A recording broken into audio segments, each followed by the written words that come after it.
remarkable.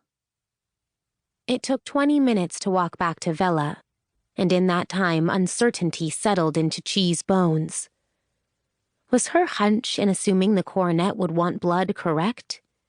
Had she taken a life callously and without cause? Would this somehow disqualify her from winning the coronet's hand? She shook her head quickly, as if that might banish her racing thoughts, and once she reached the castle gates, she stopped to admire her temporary home.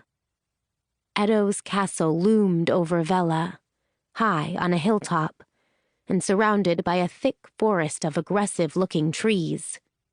Growing up, Chi had listened to stories about what went on in the castle, how people would venture in but never return. The screaming that echoed through the canyon below. She'd been in and around the castle for hours, and hadn't heard anything, but couldn't deny that the place felt alive. Hungry. She squared her shoulders and nodded at the guards at the gate, who let her through after scanning the participant identification card around her neck. Her hands clutched the strap of her bag even tighter as she funneled all her anxiety into that grip. Never let them see on the outside how you feel on the inside, her mother always said. Right now, Chi couldn't afford to let anyone know she was terrified.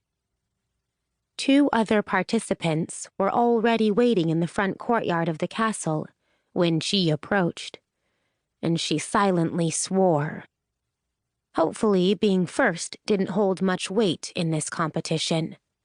And besides, she was still early. From her estimates, there had been at least 100 people left after the first round of dismissals, all with varying motives and interest levels, listening to the coronet's abettor, Erza, drone on about the competition, the rules, the prize.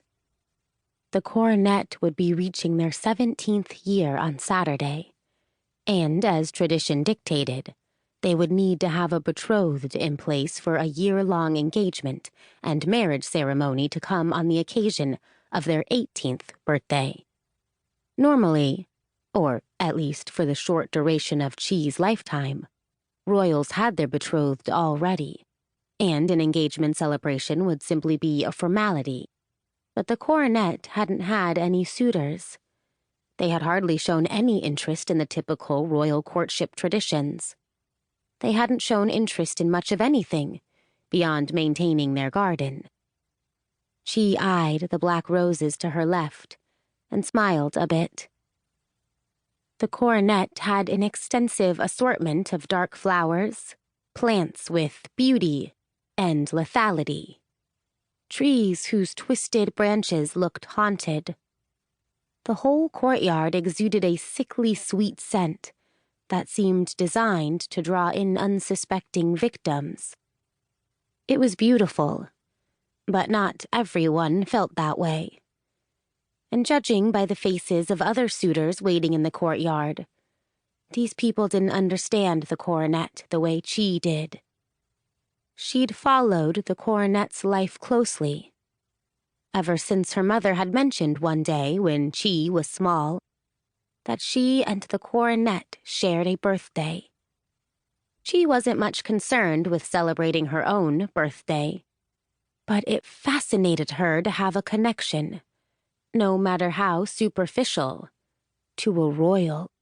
She watched the coronet grow up as she herself did. She spent night after night lying on her straw pallet beside her mother and some stray animals, wondering what it would be like to be sleeping in a real bed, like the coronet surely was. She knew every fleeting obsession, every milestone. She knew she belonged there. None of the competitors present in the garden seemed the type to pique the coronet's interest, and she felt grateful for that, too. Across from her, a portly dark fellow with fancy shoes and crisply creased pants sat swatting and scowling on a bench near the hemlock. Some gold-horned butterflies had taken a liking to something about him.